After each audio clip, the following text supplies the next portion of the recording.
Hello everyone. AP తెలంగాణలో DSC prepare అయ్యేటటువంటి school assistant biological science aspirants అందరికి కూడా గుడ్ ఈవినింగ్ అండి. సో ఈరోజు మనం ఇంటర్మీడియట్ ఫస్ట్ ఇయర్లో ఉన్నటువంటి ఈకో సిస్టమ్ ఆవరణ శాస్త్రానికి సంబంధించినటువంటి అంశాల్లో ముఖ్యమైనటువంటి టాపిక్ ఇక్కడ ఈరోజు డిస్కస్ చేస్తున్నామండి. జనాభా అంతరచర్యలు, పాపులేషన్ ఇంటరాక్షన్స్ అనేటటువంటి టాపిక్. సో ఇది చాలా ముఖ్యమైనటువంటి అంశము. జాతుల మధ్య ఉన్నటువంటి సంబంధాలు ఏ విధంగా ఉంటాయి, పరభక్షకత్వము, పోటీతత్వము, పరాన్న జీవనము, సహభోజకత్వము, అన్యోన్యాశ్రయ సహజీవనము. సో ఈ అంశాల మీద మనకి ఖచ్చితంగా బిట్ అనేది 100% రావడానికి అవకాశం ఉంటుంది. సో కాబట్టి ఈ టాపిక్ మనం ఈరోజు డిస్కస్ చేద్దాం. ఈ జనాభా అంతరచర్యలు అనేటటువంటి టాపిక్ని మనం 2 సబ్ టాపిక్లుగా డివైడ్ చేసి ఈరోజు ఒక టాపిక్, నెక్స్ట్ ఇంకొక టాపిక్ ఇంకొక సెషన్లో కంప్లీట్ చేద్దామండి. ఇక లేట్ లేకుండా మనం ఈ టాపిక్లోకి వెళ్దాం. సో వీడియో చూసే ముందు ఆస్పిరెంట్స్ ఎవరైతే కొత్తగా చూస్తున్నారో ఛానల్ని సబ్స్క్రైబ్ చేయండి. అదేవిధంగా all notification bell icon on చేయండి. మన వీడియోలో ఉండేటటువంటి హైప్ బటన్ని మీరు క్లిక్ చేయండి. మన ఛానల్ కొంచెం గ్రోత్ ముందుకు వెళ్తుంది. అదేవిధంగా ఇక all notification bell icon on చేసుకొని ఉంచుకోండి. ఇక లేట్ లేకుండా మనం ఈ టాపిక్లోకి వెళదామండి. సో చూడండి, మరి జనాభా అంతరచర్యలు, పాపులేషన్ ఇంటరాక్షన్స్ అంటే చూడండి, భూగోళం మీద ఏ ఒక్క జంతువు కూడా అది స్వతంత్రంగా జీవించలేదు. ప్రతి ఒక్క జంతువు కూడా ఇతర జాతి జంతువుతోటి అది ఎంతో కొంత అవసరం అనేది ఉంటుంది దానికి. సో కాబట్టి అట్లా స్వతంత్రంగా ఉండేటటువంటి జీవి అనేది ఏదీ లేదు. ఒక మొక్క అయినా సరే, జంతువు అయినా సరే కంపల్సరీగా దాని యొక్క కనీస అవసరాల కోసం మరొక జాతి మీద ఖచ్చితంగా అది ఆధారపడాల్సినటువంటి అవసరం ఉంటుంది. అది ఆహారం కోసం కావచ్చు, ఇంకా ఏ రకమైనటువంటి అవసరం కోసమైనా, చిన్న చిన్న అవసరాల కోసమైనా ఇతర జాతికి చెందినటువంటి జీవుల మీద ఆధారపడాల్సినటువంటి అవసరం ఉంటుంది. ఇప్పుడు మనం వృక్ష జాతులు అని చెప్తున్నాం. మొక్కలు స్వయం పోషకాలు కదా, మరి వాటికి ఇతర జీవులతోటి ఎలాంటి అవసరం ఉంటుంది అని అనుకుంటాం. కానీ వృక్ష జాతులకు కూడా కంపల్సరీగా కొన్ని సూక్ష్మజీవుల సహాయం అనేది అవసరం ఉంటుందని చెప్పామండి. సో మృతికలో ఉండేటటువంటి కర్బన పదార్థాలని విచ్ఛిన్నం చేయాలంటే సూక్ష్మజీవులు అనేవి అవసరం అవుతాయి. సో కాబట్టి ఆ సూక్ష్మజీవుల సహాయంతోనే అవి విచ్ఛిన్నమైనటువంటి కర్బన పదార్థాలు, ఆర్గానిక్ మెటీరియల్స్, సబ్స్టెన్సెస్ ఏవైతే ఉన్నాయో వాటిని అవి తీసుకోవడానికి అనుకూలంగా ఉంటాయి. సో కాబట్టి ఈ విధంగా మొక్కలు కానివ్వండి, జంతువులు కానివ్వండి, ఏవైనా సరే అవి స్వతంత్రంగా జీవించలేదు. ప్రతి ఒక్క జీవి కూడా ఇతర జాతికి చెందినటువంటి జీవితోటి అది సంబంధాన్ని కలిగి ఉంటుంది. సో దాన్నే మనం సింపుల్గా ఏంటంటే అంతరచర్యలు అని చెప్పి చెప్పడం జరుగుతుంది. ఇంకా జనరల్గా మనకు తెలిసినటువంటిది తీసుకుంటే పరాగ సంపర్కం అని మనం మొక్కల్లో చూస్తూ ఉంటాం, పాలినేషన్. సో ఈ పాలినేషన్ అనేటటువంటి ప్రాసెస్, పరాగ సంపర్కం అనేది కంపల్సరీగా మొక్కల్లో ఉండేటటువంటి ప్రాసెస్. మరి దానికోసం వివిధ రకాలైనటువంటి జంతువులు కానివ్వండి, సూక్ష్మజీవులు కానివ్వండి, సో ఇట్లాంటి వాటిని ఉపయోగించుకుంటూ ఉంటాయి. సో కాబట్టి ఇక్కడ మనకి ఫైనల్గా ఈ సెషన్లో ఏంటి అంటే, జనాభా అంతరచర్యలు అంటే ఏ ఒక మొక్క అయినా సరే, జంతువు అయినా సరే అది స్వతంత్రంగా జీవించడానికి అంటే ఇతర జీవులతో సహాయంతో అది జీవించడానికి కొంచెం అవకాశాలు అనేవి ఎక్కువగా ఉపయోగించుకోవటం జరుగుతుంది. సో కాబట్టి ఇక్కడ మనకి ఈ సెషన్లో జంతువులు అనేవి స్వతంత్రంగా జీవించకుండా ఇతర జీవులతో కలిసి ఉండటం వల్ల ఎలాంటి సంబంధాలు అనేవి మెరుగుపరుచుకుంటున్నాయి మరి అనేటటువంటిది ఇక్కడ ఇంటరాక్షన్స్ అనేటటువంటివి ఇక్కడ మనకి ఇవ్వటం జరిగింది. సో దీనిలో భాగంగానే మనం పరభక్షకత్వం అంటే ఏంటి, పోటీతత్వం అంటే ఏంటి, పరాన్న జీవనం అంటే ఏంటి, సహజీవనం అంటే ఏంటి, అన్యోన్యాశ్రయ సహజీవనం అంటే ఏంటి అనేది ఇక్కడ మనం ఈరోజు ఈ చాప్టర్లో ఉన్నటువంటి అంశాల్లో డిస్కస్ చేద్దామండి. దాంట్లో ముందుగా మనకి ఈ జాతుల మధ్య ఉండేటటువంటి అంతరచర్యలు, ఇంటరాక్షన్స్ బిట్వీన్ స్పీసీస్, జంతువుల మధ్య ఉండేటటువంటి, జాతుల మధ్య ఉండేటటువంటి అంతరచర్యలు, ఇంటరాక్షన్స్ అనేవి తీసుకున్నట్లయితే, ఈ అంతరచర్యలు అనే 2 విభిన్న జాతుల మధ్య పరస్పర చర్య వల్ల మనకి ఈ చర్యలు అనేవి ప్రారంభం అవుతూ ఉంటాయండి. సో ఇట్లా మనకి 2 జాతులకు సంబంధించినటువంటి జీవుల మధ్య ఉండేటటువంటి ఈ చర్యలు, ఇంటరాక్షన్స్ అనేవి లాభదాయకంగా ఉండవచ్చు, లేకపోతే నష్టాన్ని కలిగించవచ్చు, హానికరంగా ఉండవచ్చు, లేకపోతే తటస్థంగా ఉండవచ్చు. సో ఈ విధంగా ఒకే జాతికి చెందిన జీవులు కానివ్వండి, 2 వేరువేరు జాతులకు చెందినటువంటి జీవులు అనేవి మనకి ఇక్కడ ఈ ఇంటరాక్షన్స్లో ఉంటాయని చెప్పాము. సో ఇట్లా 2 వేరువేరు జాతులకు చెందినటువంటి జీవుల మధ్య ఇంటరాక్షన్లో లాభం ఉండవచ్చు రెండింటికి, లేకపోతే రెండింటికి నష్టం ఉండవచ్చు, లేకపోతే ఒకదానికి లాభం ఉండి ఇంకో దానికి నష్టం ఉండవచ్చు, ఇంకో దానికి లాభం ఉండి ఇంకో దానికి ఎలాంటి లాభ నష్టం లేకుండా తటస్థంగా ఉండవచ్చు. సో ఈ విధంగా మనకి చాలా రకాలైనటువంటి కాంబినేషన్స్లో ఈ జీవుల మధ్య ఉండేటటువంటి అంతరచర్యలు లేదా ఇంటరాక్షన్స్ అనేవి మనకి కనిపిస్తూ ఉంటాయి. సో దీంట్లో మనకి లాభదాయకమైనటువంటి అంతరచర్య ఇంటరాక్షన్ ఏదైతే ఉందో దాన్ని ప్లస్ గుర్తుతోటి సూచిస్తామండి. హానికరమైనటువంటి అంతర్చర్య ఏదైతే ఉందో ఇంటరాక్షన్, సో దాన్ని మైనస్ గుర్తుతోటి సూచించడం జరుగుతుంది. తర్వాత ఇక్కడ జీరో అనేటటువంటిది తటస్థమైనటువంటి చర్య, న్యూట్రల్ ఇంటరాక్షన్ ఏదైతే ఉందో దాన్ని జీరో తోటి సూచించడం జరుగుతుంది. సో కాబట్టి ఇక్కడ మనకి బిట్టు ఈ విధంగా అడగడానికి అవకాశం ఉంటుందంటే, రెండు జీవుల మధ్య ఉండేటటువంటి సంబంధంలో లాభదాయకమైనటువంటి అంతర్చర్యను ఏ గుర్తుతోటి సూచిస్తారు అని అడుగుతాడు. Plus, minus, zero. కాబట్టి ఇది ప్లస్ గుర్తు. నెక్స్ట్, రెండు జీవుల మధ్య ఉండేటటువంటి అంతర్చర్యల ఇంటరాక్షన్స్లో హానికరమైనటువంటి అంతర్చర్యకు సంబంధించినటువంటి గుర్తు సూచిక ఏది అని అడుగుతాడు. మైనస్ అండి. ఇది మైనస్ అంటే మనకి తెలుసు, తీసివేత అని చెప్తాం, హానికరమైనటువంటిది ఇది. నెక్స్ట్, అంతర్చర్యల్లో తటస్థమైనటువంటి అంతర్చర్య ఏది అని అడుగుతాడు. అంటే రెండు జాతీయులు చెందినటువంటి జీవులు వాటి మధ్య ఉన్నటువంటి అంతర్చర్యలు జరిపినప్పుడు ఇంటరాక్షన్స్లో లాభం ఉండకపోవచ్చు, నష్టం ఉండవచ్చు. సో ఈ విధంగా ఏది ఉండదు. సో అలాంటి సందర్భాల్లో దాన్ని మనం తటస్థం అని చెప్తున్నాం, దాన్ని జీరో తోటి సూచిస్తాం. సో కాబట్టి తటస్థమైనటువంటి అంతర్చర్యను దేంతో సూచిస్తారు అని అడుగుతాడు. సో ఇది జీరో తోటి సూచిస్తాం. ఇది వీటి మీద ఇట్లా అడగడానికి అవకాశం ఉంటుంది. సో ఇక్కడ చూడండి, ఈ జాతుల మధ్య ఉండేటటువంటి అంతర్చర్యలు మొత్తంగా మనకి 4 టైప్ ఆఫ్ కేటగిరీస్గా డివైడ్ చేయడం జరుగుతుంది. సో దీంట్లో మొదటిది అన్యోన్యాశ్రయ సహజీవనం అండి. దీన్ని మ్యూచువలిజం అని చెప్పి చెప్తారు ఇంగ్లీష్లో. సో ఒక్కోసారి మ్యూచువల్ ఇంగ్లీష్లో కూడా అడగడానికి అవకాశం ఉంటుంది. మ్యూచువలిజం, అన్యోన్యాశ్రయ సహజీవనం. రెండవది సహభోజకత్వం, కమెన్సలిజం అంటారండి. సో నెక్స్ట్, మూడవది పరాన్న జీవనం, పారాసైటిజం. సో ఇంకోటి నాలుగవది ఎమెన్సలిజం. సో ఇవి మనకి దీంట్లో ఉన్నటువంటి 4 రకాలైనటువంటి ఇంటరాక్షన్స్, అంతర్చర్యలు. సో చూడండి, మరి ఇక్కడ అన్యోన్యాశ్రయ సహజీవనంలో 2 జీవులు లబ్ధి పొందుతాయండి. రెండిటికి లాభం ఉంటుంది. 2 వేరువేరు జాతులు చెందినటువంటి జీవులు కలిసి జీవించే సందర్భంలో రెండింటికి కూడా లాభం జరిగినటువంటి అంతర్చర్యను ఏమంటారు అంటే అన్యోన్యాశ్రయ సహజీవనం అంటారు. సో ఇక్కడ చూడండి, మనకి ఇక్కడ ఇచ్చాడు ఇక అన్యోన్యాశ్రయ సహజీవనం. ఇక్కడ జాతి ఏ ఇచ్చాడు, జాతి బి ఇచ్చాడు. సో ఈ విధంగా 2 విభిన్న జాతులు చెందినటువంటి జీవుల మధ్య అంతర్చర్య జరిగేటప్పుడు రెండింటికి కూడా లాభమే జరిగింది. రెండింటికి కూడా ప్లస్ గుర్తుని చూపించాము. సో కాబట్టి ఇది అన్యోన్యాశ్రయ సహజీవనం అంటారండి. దీన్ని మ్యూచువలిజం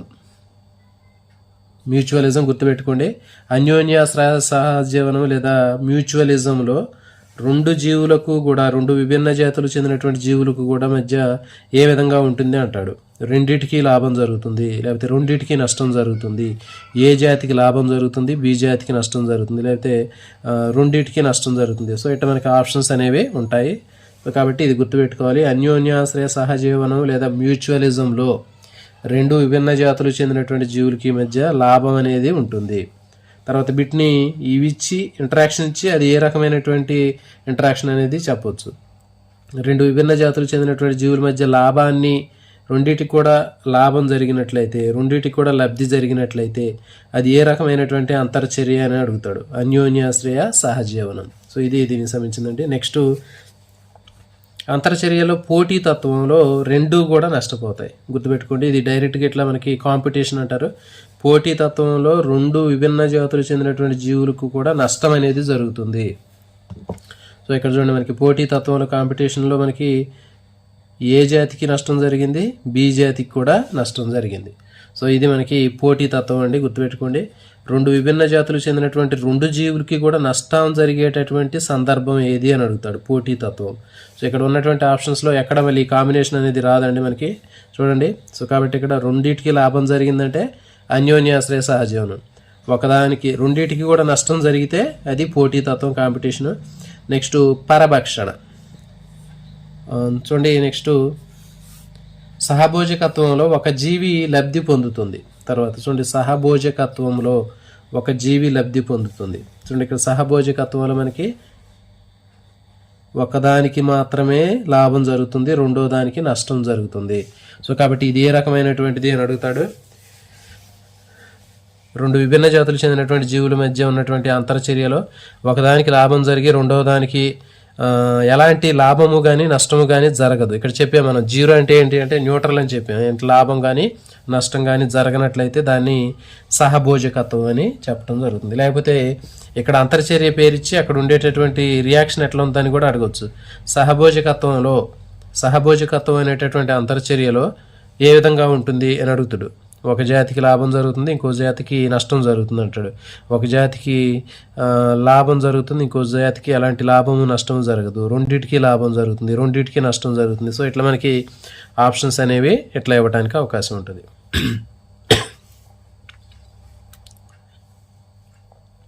సో ఇదండి. నెక్స్ట్ రెండవ దానికి మాత్రం లాభం కానీ నష్టం కానీ ఉండదని చెప్పాము, సహభోజకత్వము. నెక్స్ట్ ఎమెన్సలిజం.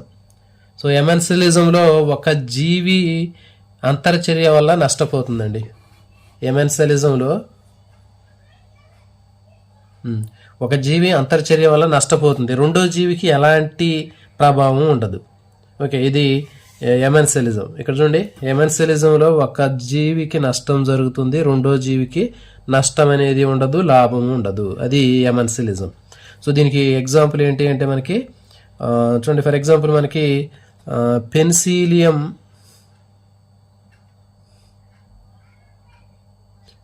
అనేటటువంటి బ్యాక్టీరియా, దీని నుంచి విడుదలైనటువంటి పెన్సిలియం నోటేటో అనేటటువంటి బ్యాక్టీరియా నుంచి వచ్చినటువంటి పెన్సిలిన్ అనేటటువంటిది ఉంది. పెన్సిలియం బ్యాక్టీరియా నుంచి వచ్చినటువంటి పెన్సిలిన్. సో ఈ పెన్సిలిన్ అనేటటువంటిది దేని నుంచి వచ్చింది? ఒక ఫంగస్ నుంచి వచ్చింది. ఈ ఫంగస్ నుంచి వచ్చినటువంటి ఆ పెన్సిలియం నోటేటో అనేటటువంటి పెన్సిలిన్ అనేటటువంటి యాంటీబయోటిక్ ఈ ఫంగస్ నుంచి వస్తుంది. వచ్చిన తర్వాత ఇది దేన్ని చంపుతుంది? బ్యాక్టీరియాని చంపుతుంది. చూడండి, బ్యాక్టీరియాని చంపింది అంటే ఏంటి?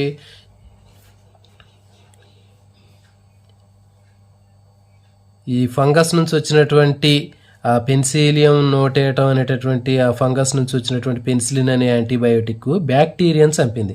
అంటే ఒకదానికి నష్టం జరిగింది. సో దీనికి నష్టం జరిగింది, బ్యాక్టీరియాకి నష్టం జరిగి చనిపోయింది. కానీ దీనివలన ఈ ఫంగస్కి ఎలాంటి లాభం లేదు, నష్టం లేదు. సో అర్థమైంది కదా? ఇది ఎమెన్సలిజం. అంటే రెండు జీవుల మధ్య ఉండేటటువంటి ఇంటరాక్షన్లో ఒకదానికి నష్టం జరుగుతుంది, రెండో దానికి లాభం జరగదు, నష్టం జరగదు. సో కాబట్టి పెన్సిలియం నోటేటం అనేటటువంటి పెన్సిలిన్ ఫంగస్ నుంచి వచ్చినటువంటి పెన్సిలిన్ యాంటీబయోటిక్ వల్ల బ్యాక్టీరియా చనిపోతుంది, దానికి మైనస్ ఉంది. మరి అట్లా చనిపోవటం వల్ల దీనికి లాభం లేదు, నష్టం లేదు ఫంగస్కి. సో ఇది ఎమెన్సలిజం. నెక్స్ట్ పరాన్నజీవి మాత్రమే లబ్ధి పొందుతుంది. సో నెక్స్ట్ పరాన్నజీవనం అంటే ఇక్కడ పరాన్నజీవనం తీసుకున్నట్లయితే ఒకదానికి మాత్రమే లాభం జరుగుతుంది, ఇంకో దానికి నష్టం జరుగుతుంది ఇక్కడ. సో ఇక్కడ పరాన్నజీవి ఏదైతే ఉందో దానికి లాభం జరుగుతుంది. అది ఏ జంతువు మీద ఆధారపడి జీవిస్తుందో ఆధారపడినటువంటి జంతువు అతిథి ఏదైతే ఉందో దానికి నష్టం జరుగుతుంది. సో ఇది మనకి ఫైనల్గా కంప్లీట్గా దీనికి ఉన్నటువంటి ఒక టేబుల్ రూపంలో ఇవ్వటం జరిగింది. అన్యోన్యాశ్రయ సహజీవనంలో ఒకదానికి లాభం జరిగి ఇంకో దానికి కూడా లాభం జరుగుతుంది, రెండింటికి లాభం జరిగితే అన్యోన్యాశ్రయ సహజీవనం. మ్యూచువలిజం, పోటీతత్వంలో కాంపిటీషన్లో రెండింటికి నష్టం జరుగుతుంది. పరభక్షణలో ఒకదానికి లాభం జరుగుతుంది, ఇంకో దానికి నష్టం జరుగుతుంది. సో ఈ తర్వాత పరాన్న జీవనంలో కూడా ఒకదానికి లాభం జరిగి ఇంకో దానికి నష్టం జరుగుతుంది. నెక్స్ట్ సహభోజకత్వంలో ఒకదానికి లాభం జరిగి ఇంకో దానికి తటస్థంగా ఉంటుంది. ఎమెన్సలిజంలో ఒకదానికి నష్టం జరిగి ఇంకోటి తటస్థంగా ఉంటుంది.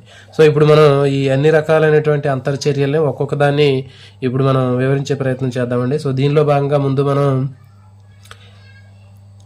సహభోజకత్వము, తర్వాత పరాన్న జీవనము, తర్వాత అన్యోన్యాశ్రయ సహజీవనము, సో వీటి గురించి చూద్దామండి.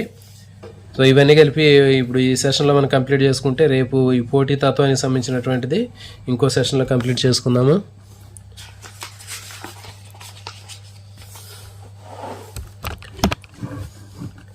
సో చూడండి, ముందుగా సహభోజకత్వం గురించి చూద్దామండి. సహభోజకత్వం, కమెన్సలిజం. సహభోజకత్వం లేదా కమెన్సలిజం అంటే ఏంటి అంటే చెప్పాం మనం, ఒకదానికి లాభం జరిగి ఇంకో దానికి మనకి లాభం కానీ నష్టం కానీ జరగదని చెప్పినాం. సో కాబట్టి ఇది ఒకటి ప్లస్, ఇంకోటి న్యూట్రల్, జీరో అని చెప్పాం. చూడండి, వీటి అంతర్చర్యలో ఒక జాతి జీవులు లబ్ధి పొందుతాయి, రెండవ జాతి జీవులు లాభం ఉండదు దానికి, అట్లనే నష్టం ఉండదు. సో కాబట్టి దాన్ని సహభోజకత్వం అని చెప్పడం జరుగుతుంది. సో దీనికి ఎగ్జాంపుల్ తీసుకుందాం.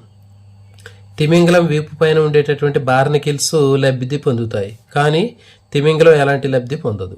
సో కాబట్టి ఇక్కడ ఫర్ ఎగ్జాంపుల్ చూడండి, తిమింగలం వీపు మీద బార్నికిల్స్ అనేవి ఉంటాయి. అవి ఉండటం వల్ల ఏంటంటే ఈ తిమింగలం ఎటు వెళితే ఈ బార్నికిల్స్ కూడా అటే వెళతాయి. అంటే ప్రత్యేకంగా ఇవి ఆహారం కోసం ఎతకాల్సినటువంటి అవసరం ఉండదు. అదేవిధంగా తిమింగలం తిని వదిలేసినటువంటి ఆహార పదార్థాలని ఈ బార్నికిల్స్ సులభంగా ఆహారంగా తీసుకుంటాయి. సో కాబట్టి ఇది ఒక ప్రదేశం నుంచి ఇంకో ప్రదేశానికి చలనం జరపడానికి కానీ లేకపోతే ఆహార సేకరణ కానీ సో ఎలాంటి ఇబ్బంది లేకుండా దీని నుంచి అది పొందుతుంది. మరి బార్నికిల్స్ ఉండటం వల్ల ఈ తిమింగలానికి ఎలాంటి లాభం ఉండదు, నష్టము ఉండదు. సో ఇది దీనికి సంబంధించిందండి. కానీ తిమింగలం ఎలాంటి లబ్ధి పొందదని చెప్పాం. ఇది సహభోజకత్వం. గుర్తుపెట్టుకుంటే సహభోజకత్వంలో ఒకదానికి లాభం జరుగుతుంది, ఇంకో దానికి లాభం కానీ నష్టం కానీ జరగదు. సో ఇక్కడ మనకి బిట్లు ఎన్ని రకాలుగా అడగవచ్చు చెప్పాము. రెండు జీవుల అంతర్చర్యలో ఒకదానికి లాభం జరిగి ఇంకో దానికి లాభం కానీ నష్టం కానీ జరగకపోతే ఏదైనా ఏమంటారు అంటారు కమెన్సలిజం, సహభోజకత్వం. తిమింగలం వీపు మీద ఉండేటటువంటి బార్నికిల్స్ వలన లేకపోతే ఎట్లా అడగడు, డైరెక్ట్గా ఏమడుగుతాడంటే తిమింగలము బార్నికిల్స్ మధ్య ఉండేటటువంటి అంతర్చర్య ఏది అని అడుగుతాడు. సో కాబట్టి ఇక్కడ మనకి క్లూ అనేది ఇట్లా డైరెక్ట్గా ఇవ్వడు. తిమింగలం వీపు మీద ఉండే బార్నికిల్స్ అంటే మనకు అర్థమైపోద్ది. సో కాబట్టి తిమింగలము బార్నికిల్స్ మధ్య ఉండేటటువంటి అంతర్చర్య అనేది ఏ రకమైనటువంటి చర్య అని అడుగుతాడు. సహభోజకత్వం, కమెన్సలిజం.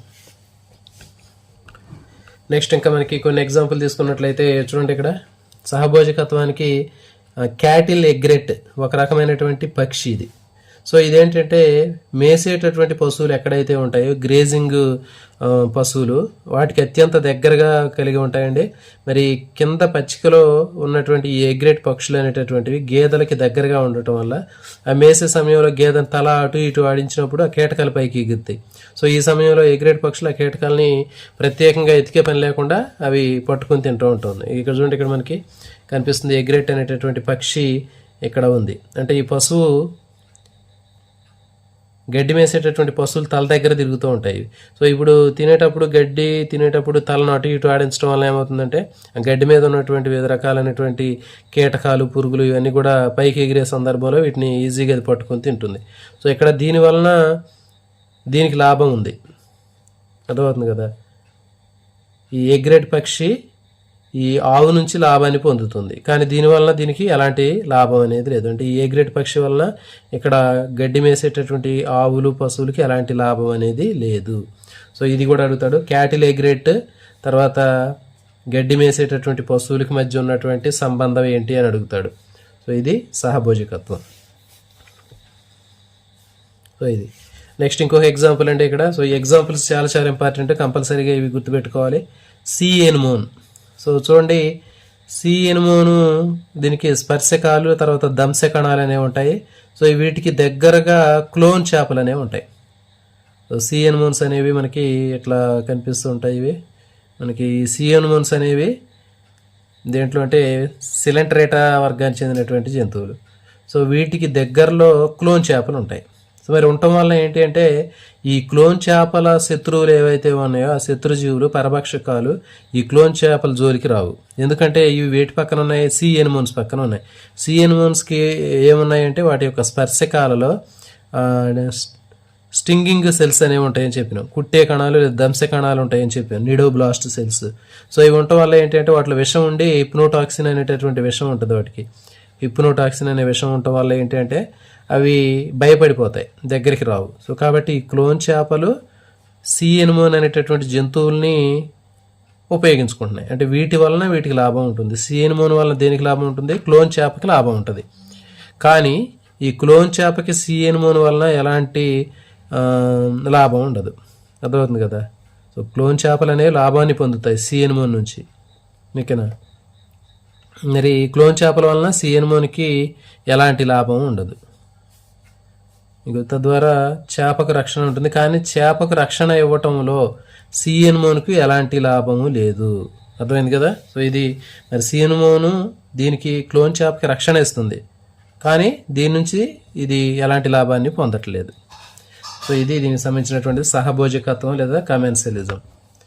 సో ఇంకోటి చూడండి, ఆర్కిడ్ అనేటటువంటి ఎపిపైట్ మొక్క ఏదైతే ఉందో మామిడి చెట్ల కొమ్మల మీద మనకి కనిపిస్తూ ఉంటుంది. సో మరి ఇది ప్రత్యేకంగా సూర్యరశ్మికి బహిర్గతంగా అవుతూ ఉంటుంది. సో అంటే ఆ చెట్టుని, మామిడి చెట్టుని పట్టుకొని అది కొమ్మల మీద పైకి వెళ్ళి సపోర్ట్ తోటి పైకి పెరుగుతూ ఉంటుంది.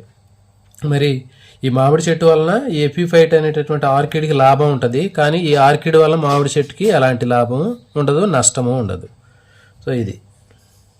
సో ఇక్కడ కూడా అంతే, ఈ సీనుమూను క్లోన్ చేపకి దగ్గరగా ఉండటం వల్ల క్లోన్ చేపకి లాభం ఉంటుంది, కానీ ఈ క్లోన్ చేప వలన సీఎన్మూన్కి లాభం ఉండదు, నష్టం ఉండదు. సో ఇది దీనికి సంబంధించిందండి. దీని మీద బిట్లు కంపల్సరీగా బిట్లు అడగడానికి అవకాశం ఉంటుంది. నెక్స్ట్ అన్యోన్యాశ్రయ సహజీవనం. అన్యోన్యాశ్రయ సహజీవనం అంటే చెప్తాను, మనం రెండు విభిన్న జాతులకు చెందినటువంటి జంతువులు ఉన్నప్పుడు ఆ రెండింటి మధ్య ఉన్నటువంటి ఇంటరాక్షన్లో రెండింటికి లాభం అనేది జరుగుతుంది.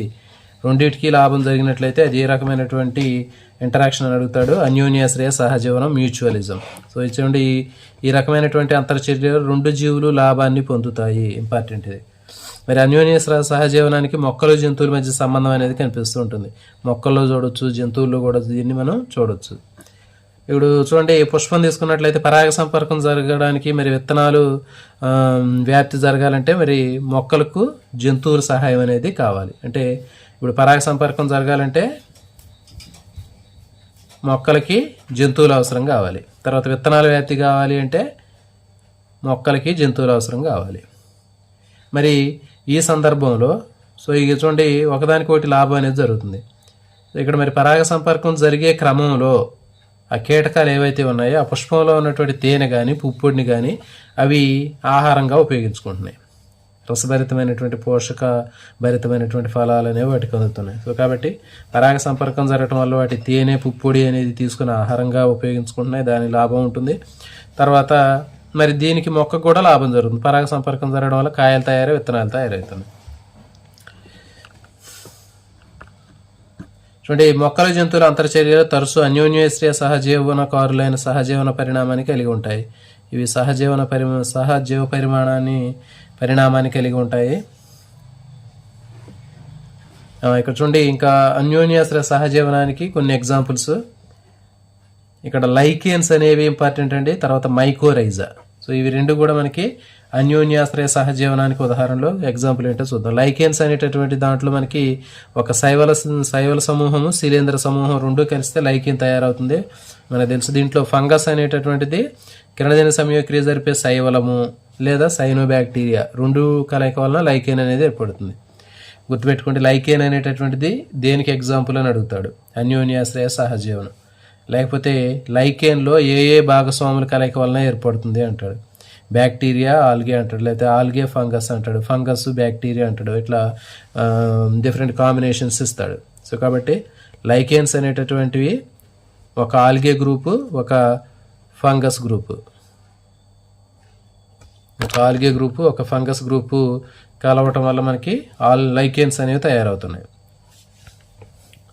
సో ఇక్కడ మరి ఈ రెండింటికి మధ్య అన్యోన్యాశ్రయ సహజీవనం అంటే ఏంటి అంటే చూడండి, రెండింటికి ఒకదాని నుంచి ఒకటి లాభాన్ని పొందుతున్నాయి. ఇక్కడ ఏం చేస్తుంది, ఫంగస్ అనేది ఆల్గేకి షెల్టర్ ఇచ్చింది. అంటే ఫంగస్ సంబంధించినటువంటి ఆ పొరల్లో మనకి ఆల్గే అనేది ఉంటుంది. సో మరి అట్లా ఉండటం వల్ల ఏమవుతుందంటే దానికి షెల్టర్ ఇచ్చింది ఫంగస్ ఆల్గేకి. మరి ఆల్గే దానికి ప్రతిగా ఏం చేసింది, ఫంగస్కి అది ఫుడ్ తయారు చేసి కిరణజన్య సంయోగక్రియ ద్వారా ఆహారము, న్యూట్రియంట్స్ని దానికి అందించింది. సో ఈ విధంగా మనకి లైకేన్స్లో అన్యోన్యాశ్రయ సహజీవనం లేదా మ్యూచువలిజం అనేది ఉంటుంది. నెక్స్ట్ ఇంకోటి మైకోరైజా. సో ఇది కూడా ఇంపార్టెంట్ అండి. మైకోరైజా అనేటటువంటిది ఏంటి అంటే ఉన్నత శ్రేణికి సంబంధించినటువంటి మొక్కలు ఏవైతే ఉంటాయో ఆ మొక్కలకు సంబంధించినటువంటి వేర్లలో ఉంటాయి. ఇవేం చేస్తాయంటే శిలీంధ్రాలు మొక్కకు అవసరమైనటువంటి పోషక పదార్థాలు నేల నుంచి గ్రహించి మొక్కకి ఇస్తాయి. సో కాబట్టి మొక్క శక్తినిచ్చే పిండి పదార్థాలను శిలీంధ్రాలకు అందిస్తుంది. సో ఈ విధంగా మనకి మైకోరైజా అనేటటువంటిది ఒక రకమైనటువంటి ఫంగస్, శిలీంధ్రము. ఇది ఉన్నత శ్రేణికి సంబంధించినటువంటి మొక్కల వేర్లలో ఉంటుంది ఇది. సో ఆ వేర్లలో ఉండటం వల్ల ఏమవుతుందంటే రెండింటికి ఒకదానికి ఒకటి లాభం అనేది జరుగుతుంది. సో ఇది ఇంపార్టెంట్ అండి. మైకోరైజా అనేది దేనికి సంబంధించిందంటే అన్యోన్యాశ్రయ సహజీవనం. లైకేన్స్ దేనికి సంబంధించిన అంటే అన్యోన్యాశ్రయ సహజీవనం. నెక్స్ట్ ఇంకా అన్యోన్యాశ్రయ సహజీవనానికి సంబంధించినటువంటి దాంట్లో మనకి అత్తిపండు, ఫిగ్ ట్రీ, తర్వాత పరాగ సంపర్కాన్ని నిర్వహించేటటువంటి కందిరీగ. సో ఇవి రెండింటికి మధ్య ఉండేటటువంటి సంబంధము మనకి అన్యోన్యాశ్రయ సహజీవనంగా చెప్పొచ్చు అండి. రెండింటికి లాభం జరుగుతుంది. అత్తిపండు మొక్కకి తర్వాత పరాగ సంపర్కానికి ఉపయోగించుకునే కందిరీగకి రెండింటి కూడా ఒకదానికి లాభం అనేది జరుగుతుంది. సో చూడండి, జనరల్గా ప్రత్యేకమైనటువంటి అత్తిపండు జాతి మొక్కల్లో పరాగ సంపర్కం అనేటటువంటిది సహచర కందిరీగతోటి మాత్రమే జరుగుతుంది. సో ఇక్కడ ఏం చేస్తుందంటే స్త్రీ కందిరీగ అత్తిపండు ఫలాన్ని గుడ్లు పెట్టుకోవడం కోసమే కాకుండా ఫలంలో ఉన్నటువంటి వృద్ధి చెందుతున్నటువంటి డెంబకాలకు పోషక పదార్థాలని కూడా వినియోగిస్తుంది. సో ఇక్కడ చూడండి, అత్తిపండు తీసుకున్నట్లయితే దీంట్లో అక్కడ పరాగ సంపర్కం జరగడానికి కందిరీగ అనేది ఉపయోగపడుతుంది. సో కందిరీగ పరాగ సంపర్కం జరిపిస్తుంది. సో అట్లా జరిపించడం వల్ల కందిరీగ నుంచి అత్తిపండు అది లాభాన్ని పొందుతుంది పరాగ సంపర్కం వల్ల. మరి దాంతో పాటు మరి ఈ కందిరీగ షెల్టర్ పొందుతుంది. దాని నుంచి అత్తిపండు నుంచి ఈ కందిరీగ ఏం చేస్తుందంటే షెల్టర్ని తీసుకుంటుంది. అది ఉండడానికి కావాల్సినటువంటి ఆహారం స్థలాన్ని ఉపయోగించుకుంటుంది. దాంతోపాటు దాంట్లో ఉన్నటువంటి అత్తిపండులో ఉన్నటువంటి గింజల్ని కూడా ఆ డెంబకాలకు ఆహారంగా ఇచ్చిద్ది అది. సో ఇది స్త్రీ కందిరీగ అత్తిపండు ఫలాన్ని గుడ్లు పెట్టుకోవడం కోసం కాకుండా దానికోసమే కాకుండా ఫలాల్లో వృద్ధి చెందినటువంటి విత్తనాలు డెంబకాలకు పోషక పదార్థాలుగా కూడా ఉపయోగిస్తుంది. సో ఈ విధంగా మనకి కందిరీగలు గుడ్లు పెట్టడానికి సరైనటువంటి ప్రదేశాన్ని వెతుకులాడేటటువంటి చర్యలో భాగంగా పుష్పాల్లో ఉన్నటువంటి పరాగ సంపర్కాన్ని నిర్వహిస్తాయండి. పుష్పాల్లో పరాగ సంపర్కాన్ని నిర్వహించేటప్పుడు అత్తిపండు వృక్షంలో ఆ పుష్పాల్లో పరాగ సంపర్కం నిర్వహించినందుకు గాను కందిరీగ డెంబకాలు వృద్ధి చెంది అక్కడ ఫలంలో అభివృద్ధి చెందినటువంటి విత్తనాలను ఆహారంగా ఇస్తుంది. సో ఇది దీనికి సంబంధించింది. సో ఇక్కడ మనకి కందిరీగతో పుష్పంతో ఉన్నటువంటి పరాగ సంపర్కం అంటే ఇక్కడ ఆ అత్తిపండు చెట్టు ఏదైతే ఉందో ఆ చెట్టులో పుష్పాలు ఉంటాయి కదా, ఆ పుష్పంలో మనం ఇక్కడ ఏం జరుగుతుంది, కందిరీగ దానికి సరైనటువంటి ఉండడానికి అవసరమైనటువంటి ఒక గూడు లాంటి దాన్ని ఏర్పాటు చేసుకొని దాంట్లో అది గుడ్లు పెడుతుంది. సో అట్లా పెడుతూ దాంతోపాటు అక్కడ పరాగ సంపర్కం జరుగుతుంది. సో ఈ విధంగా మనకి అత్తిపండు చెట్టు ఏదైతే ఉందో అత్తిపండు చెట్టు కందిరీగతో కలిసి ఉండటం వల్ల దాని పరాగ సంపర్కం జరిగి అది కాయ తయారయ్యి పువ్వు గింజలు తయారు చేసుకుంటుంది. సో మరి అది లాభం పొందుతుంది. మరి అత్తిపండు నుంచి కందిరీగ ఎట్లా లాభాన్ని పొందుతుందంటే అది షెల్టర్ని తీసుకుంటుంది.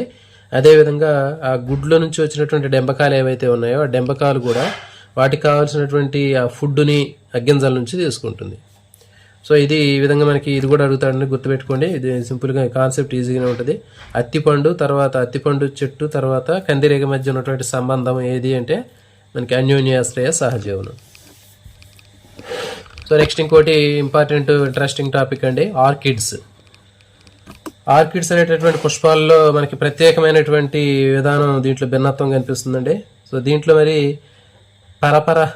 పరాగ సంపర్కం చేసేటటువంటి సరైనటువంటి కీటకాన్ని ఆకర్షించడం కోసం ఆర్కిడ్స్లో పరాగ సంపర్కం జరిపేటటువంటి విధానం కోసం కీటకాలను ఆకర్షించడం కోసం అంటే ఆర్కిడ్స్లో పరాగ సంపర్కం కోసం ప్రత్యేకంగా తేనెటీగలు కానివ్వండి, బొంబుల్ బీస్ కానీ ఇవి బాగా ఉపయోగపడతాయి. సో వీటిని అట్రాక్ట్ చేయడం కోసం ఈ ఆర్కిడ్ పుష్పాలు ఏం చేస్తాయంటే పరాగ సంపర్కం బాగా పర్ఫెక్ట్గా జరగటానికి కోసం దీంట్లో ప్రత్యేకంగా జీవ పరిణామం అనేది జరిగింది, అంటే ఎవల్యూషన్ జరిగింది. ఎట్లాగంటే ఇప్పుడు ఆర్కిడ్స్ చూడండి, మెడిటేరియన్ ఆర్కిడ్ ఓఫ్రిస్లో పరాగ సంపర్కం నిర్దిష్టమైనటువంటి సహచర తేనెటీగ జాతి అయినటువంటి జాతి కోసం లైంగిక మోసాన్ని చేసిద్ది. ఇది సెక్సువల్ డిసైట్ అనేది చేస్తుంది. డిసైట్ అంటే ఇక్కడ చూడండి, ఆర్కిడ్లో ఉన్నటువంటి పుష్పము ఆకర్షక పత్రావళి చూడడానికి ఎట్లా ఉంటుందంటే అచ్చం మన ఈ తేనెటీగ లాగా ఉంటుంది. ఆకర్షక పత్రావళి అచ్చం ఆ తేనెటీగ రంగులో ఆకారంలో కనిపిస్తూ ఉంటుంది. సో కాబట్టి అంటే ఆడకి తేనెటీగలాగా కనిపించింది. సో కాబట్టి ఇది ఏం చేసింది అంటే మగ తేనెటీగ ఇది ఆడ తేనెటీగ అని చెప్పేసి ఇక్కడికి వచ్చి ఈ మిథ్యా సంపర్కాన్ని నిర్వహించింది. సేమ్ దానిలాగా ఉంటుంది. తర్వాత మళ్ళీ పోయి ఇంకొక పువ్వు మీద వెళ్ళినప్పుడు మళ్ళీ కూడా ఇంకొక ఆర్కిడ్లో కూడా సో ఇదే రకమైనటువంటి ఒక ఆకర్షక పత్రావళి అనేది ఆడ తేనెటీగలాగా ఉంటుంది. సో కాబట్టి మగ తేనెటీగ అక్కడ మళ్ళీ మిథ్యా పరాగ సంపర్కం జరిపినట్లుగా ఫీల్ అవుతుంది. సో ఈ సందర్భంలో అక్కడ పరాగ సంపర్కం జరుగుతుంది. సో ఇది దీనికి సంబంధించినటువంటిదండి. సో ఇక్కడ మనకి దీంట్లో సహజీవ పరిణామం అనేటటువంటిది ఇక్కడ మనకి చూస్తూ ఉంటాం. అంటే తేనెటీగలో ఏ కారణం చేతనైనా దాని యొక్క ఆకారం కానీ రంగు కానీ మార్పు చెందినట్లయితే తేనెటీగలో అప్పుడు ఏం చేసిద్ది, ఈ ఆర్కిడ్లో ఉన్నటువంటి ఆ తేనెటీగలాగా ఉన్నటువంటి ఆకర్షక పత్రావళి దగ్గరికి వెళ్ళదే అది. ఎందుకంటే దీని కలర్ చేంజ్ అయిపోయింది కదా, దీని కలర్ కానీ షేప్ కానీ ఏదైనా చేంజ్ అయినప్పుడు ఇక అప్పుడు దాంట్లో పరాగ సంపర్కం జరగడానికి అవకాశం ఉండదు. ఎందుకంటే వేరియేషన్ రెండింటికి డిఫరెన్స్ వస్తుంది కదా. సో అప్పుడు ఏం చేయాలంటే మళ్ళీ ఈ ఆకర్షక పత్రావళి కూడా దీని రకమైనటువంటి ఆకారం రంగులకు మార్పు చెందే విధంగా పరిణామం చెందాలి. సో ఇది దీనికి సంబంధించింది. ఇక్కడ మనకి బిట్ అనేది ఏంటి అంటే ఏమడుగుతాడంటే, ఆర్కిడ్స్ కీటకాలను ఆకర్షించేటటువంటి క్రమంలో ఇది ఆకర్షక పత్రావళి కీటకం ఇది ఈ తేనెటీగలాగా మార్పు చెంది మగ తేనెటీగను ఆకర్షించేటటువంటి విధానాన్ని ఏమంటారు, లైంగిక మోసం అంటారు, సెక్సువల్ డిసైట్. సో ఇది ఇంపార్టెంట్ అండి. సో ఇది దీనికి సంబంధించినటువంటి కాన్సెప్ట్ ఇది. సో నెక్స్ట్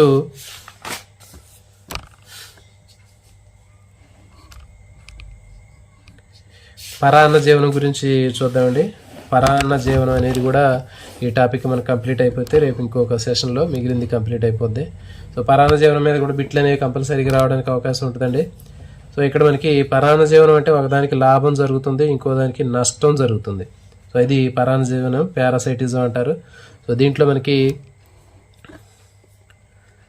పరాన్న జీవన విధానంలో పరిగణలో తీసుకున్నట్లయితే దానికి ఉచిత నివాసం ఉంటుంది, భోజనం ఉంటుంది, ఫ్రీ ఫుడ్, ఫ్రీ షెల్టర్. మరి దీంట్లో ఇంకా మరి పరాన్న జీవనం అనేది మొక్కల నుంచి ఉన్నత శ్రేణికి చెందినటువంటి సకశేరుకాల వరకు మనకి ఇది ఎక్కువగా అభివృద్ధి చెంది ఉంది. సో మరి ఇక్కడ దీన్ని తీసుకున్నట్లయితే ప్రత్యేకమైనటువంటి అతిదేయి జాతితోటే ఇది సంక్రమణ అనేది జరుగుతుంది. అంటే అతిదేయి ప్రత్యేకతను ప్రదర్శిస్తుంది. అంటే హోస్ట్ స్పెసిఫికేషన్ అని చెప్తారు కదా, అంటే ఒక రకమైనటువంటి అతిదేయిలో ఉండేది ఇంకో రకమైనటువంటి అతిదేయిలో ఉండదు, అది దేని దానికి స్పెషల్గా ఉంటుంది. సో మరి అతిదేయి సహనివాసాన్ని చేస్తాయి.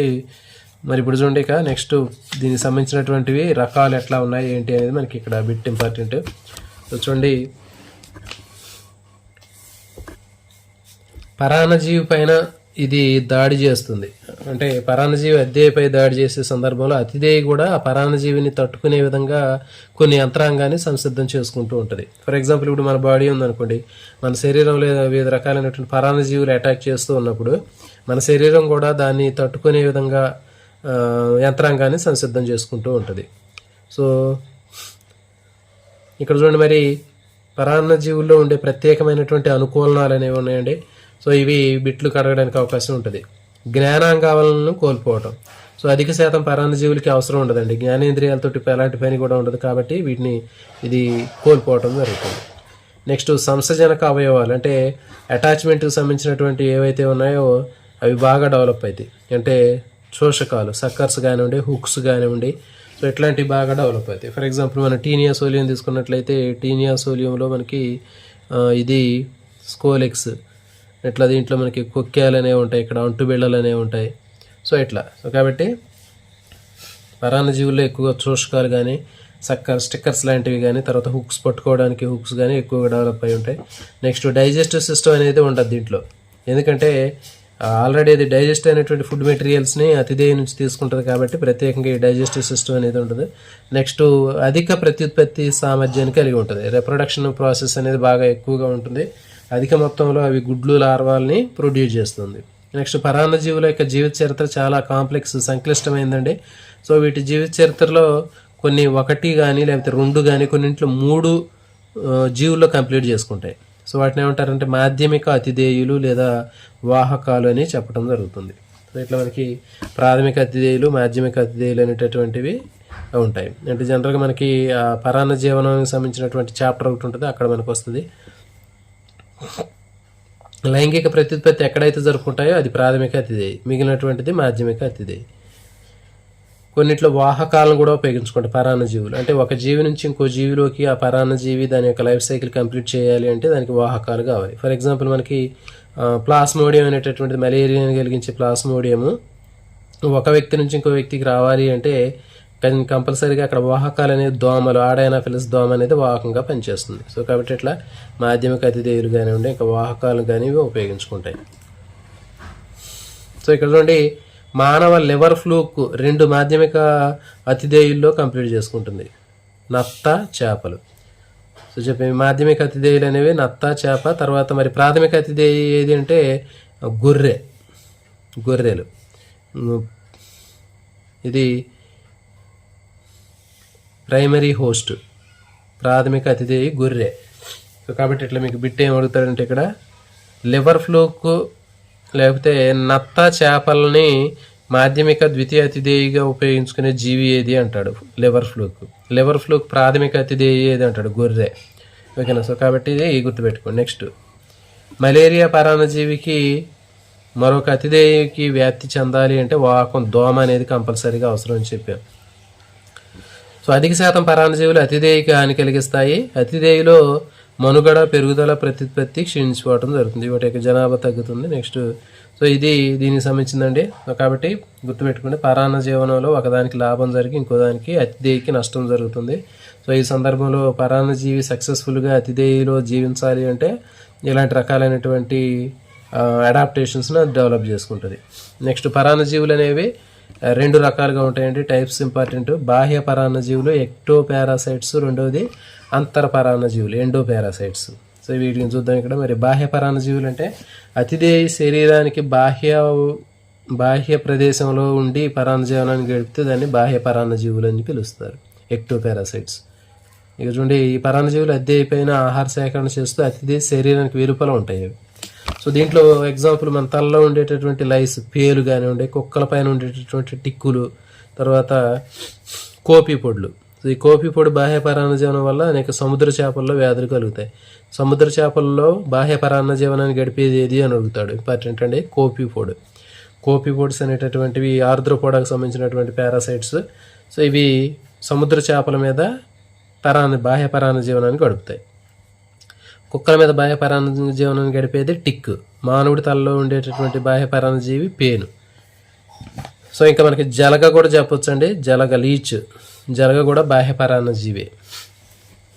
సో నెక్స్ట్ మనకి ఇక్కడ ఇంపార్టెంట్ బిట్ ఇది కస్క్యూటా. సో ఇవి జనరల్గా కంచెలు వేసేటటువంటి మొక్కల మీద బాగా పరాన్నజీవనాన్ని ఇది గడుపుతుందని చెప్పాం. కస్క్యూటా మనకు ఆల్రెడీ తెలుసు, 10th క్లాస్లో ఉంది. ఇది పత్రరహిత ఎగబాకేటటువంటి పరాన్నజీవ మొక్క అని చెప్పాం. మరి ఇది ఎందుకు ఎట్లా అయిందంటే పరిణామ క్రమంలో ఇది పత్రాల్ని కోల్పోయింది కస్క్యూటా మొక్క. మరి దానికోసం దానికి కావాల్సినటువంటి పోషక పదార్థాలని అది పరాన్న జీవనం సాగించేటటువంటి అతిథేయ మొక్క నుంచి గ్రహించడం జరుగుతుంది. సో ఇది దీనికి సంబంధించిందండి. పరాన్నజీవ మొక్క ఏది అని అడుగుతారు, కస్క్యూటా. నెక్స్ట్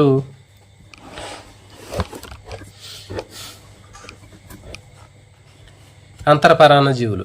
సో మరి అంతరపరాన్నజీవులు అంటే చెప్పాం మనం. పరాన్నజీవులు అతిథేయ యొక్క శరీరానికి లోపలి భాగాల్లో పరాన్న జీవితాన్ని గడిపినట్లయితే వాటిని అంతరపరాన్నజీవులు అని చెప్తున్నాం. అంతరపరాన్నజీవులు అతిథేయ యొక్క శరీరంలో లోపల వివిధ భాగాల్లో ఉంటాయి. అంటే కాలేయంలో, అంటే డైజెస్టివ్ సిస్టంలో ఉండొచ్చు, రెస్పిరేటరీ సిస్టంలో ఉండొచ్చు, తర్వాత రిప్రొడక్టివ్ సిస్టంలో ఉండొచ్చు, ఎక్స్క్రిటరీ సిస్టంలో ఉండొచ్చు, లేకపోతే సర్క్యులేటరీ సిస్టంలో, బ్లడ్లో ఉండవచ్చు, బ్లడ్ సెల్స్లో ఉండవచ్చు. మరి సో ఇవి దీనికి సంబంధించినటువంటివి అంతరపరాన్నజీవులు అంటారు. ఆల్రెడీ మనం ఎగ్జాంపుల్ తీసుకుంటే ప్లాస్మోడియం ఉందనుకోండి, ప్లాస్మోడియం వైవాక్స్. సో ఇది అంతరపరాన్నజీవి. లేకపోతే ఎంటామీబా హిస్టోలైటికా. సో ఇది మనకి డైజెస్టివ్ సిస్టంలో ఉంటుంది. సో ఇవి దీనికి సంబంధించినటువంటివి అంతరపరాన్నజీవులు. నెక్స్ట్ ఇంకోటి ఇంపార్టెంట్ టాపిక్ అండి ఇది.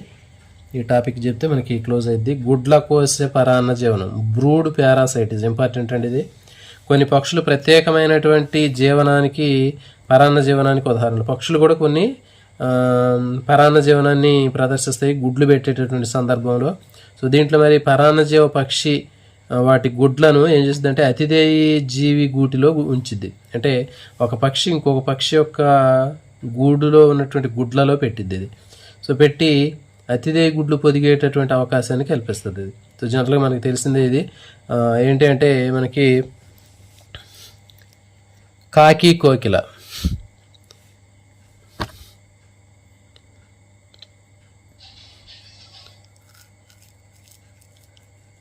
కోకిలకి గూడు పెట్టుకోవడం చేత కదని మనకి తెలుసు. సో కాబట్టి అదేం చేస్తుందంటే ఆ కోకిల వెళ్ళి కాకి గుడ్లు పెడుతుంది. సో మరి అదేం చేస్తుందంటే ఆ కాకి ఆ గుడ్లు ఈ గుడ్లు రెండు సేమ్ ఉంటాయి, మరి ఎలాంటి వేరియేషన్ అనేది ఉండదు, మొత్తం తన గుడ్లు అనుకుని అది పొదగటం జరుగుతుంది. సో ఆ గుడ్ల నుంచి పిల్లలు బయటకు వచ్చిన తర్వాత అప్పుడు వాటి యొక్క ఏకలు కానీ కళ్ళు కానీ ఆ రంగు వేరియేషన్ బట్టి అది వాటిని వేరుగా గుర్తించగలుగుతుంది. సో ఈ విధంగా దాన్ని ఏమంటారంటే గుడ్ల కోసే పరాన్న జీవనం, బ్రూడ్ పారాసైటిజం అంటారంటే ఇంపార్టెంట్ ఇది. ఒక పక్షి మరొక పక్షి గూడు యొక్క గుడ్లలో పెట్టి దాని చేత గుడ్లను పొదిగించేటటువంటి విధానాన్ని ఏమంటారు అంటే మనకి బ్రూడ్ పారాసైటిజం అని చెప్తారు. సో ఇక్కడ చూడండి, మనకి అతిదేయ గుడ్లు పరిమాణము వర్ణము ఒకే విధంగా ఉండటం వల్ల పరాన్నజీవి పక్షి గుడ్లను అతిదేయి గుర్తుపట్టలేకపోవటం వల్ల గుడ్లను గూటి నుంచి వెలివేయబడకుండా పొదగబడతాయి. చెప్పాం కదా, రెండు గుడ్లు ఒకే కలరు ఒకే సైజులో ఉండటం వల్ల ఏమవుతుందంటే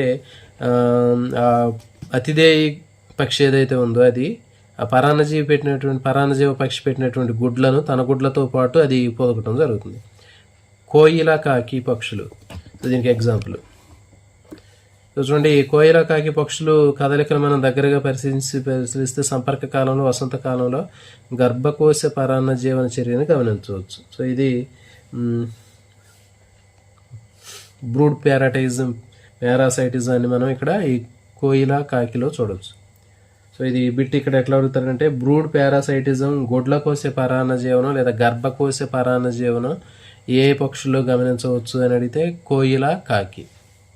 సో ఇదండి దీనికి సంబంధించినటువంటిది చాలా ఇంట్రెస్టింగ్గా ఉన్నటువంటి టాపిక్. సో ఇది టాపిక్ మనకి కంప్లీట్ అయిపోయింది. సో నెక్స్ట్ టాపిక్ మనకి ఇంకా పరభక్షకత్వం అనేటటువంటిది ఉంది. దాంట్లో ఉన్నటువంటి రకాలు పోటీతత్వము, ఈ రెండు ఉన్నాయి. పరభక్షకత్వము, పోటీతత్వం అనేటటువంటివి రేపు సెషన్లో డిస్కస్ చేద్దామండి. వీడియో చూసే ఆస్పిరెంట్స్ వీడియోని లైక్ చేసే ప్రయత్నం చేయండి. ఆల్ నోటిఫికేషన్ బెల్ ఐకాన్ని ఆన్ చేసుకోండి. అదేవిధంగా మరిన్ని వీడియోల కోసం ఛానల్ని రెగ్యులర్గా ఫాలో అవుతూ ఉండండి. Thank you for watching. రేపు వీటికి సంబంధించినటువంటి ప్రాక్టీస్ బిట్లతోటి మళ్ళీ రేపు ఈవినింగ్ 5:45కి కలుసుకుందామండి. అందరికి కూడా all the best. Have a nice day.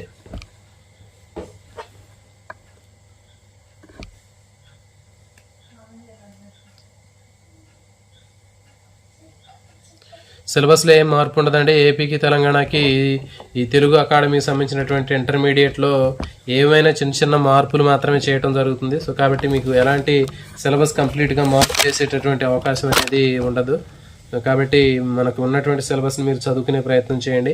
ఏదైనా చిన్న సబ్ టాపిక్స్ కానివ్వండి, మైనర్ అప్డేట్స్ మాత్రమే ఉండే అవకాశం ఉంటుంది. సో కాబట్టి మీరు ఈ సిలబస్ గురించి ఎప్పుడు కూడా ఆలోచించవద్దు.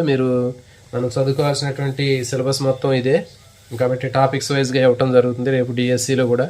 సో ఇచ్చినటువంటి టాపిక్లు ఫర్ ఎగ్జాంపుల్ ఇప్పుడు ఈకాలజీ అని ఇస్తాడండి, అంతకంటే ఇక వేరేది ఏమీ ఇవ్వడు. సో ఈకాలజీ అని ఇచ్చినప్పుడు మనకి ఈకాలజీలో intermediate standard up to ecology intermediate standard అంటే మన ఈ బుక్కే మనకి ఫైనల్ క్రైటీరియా అండి. దీంట్లో ఉన్న అంశాలు చదువుకుంటే మనకి సరిపోతుంది. ఓకే, థ్యాంక్ యూ అండి. Thank you for watching.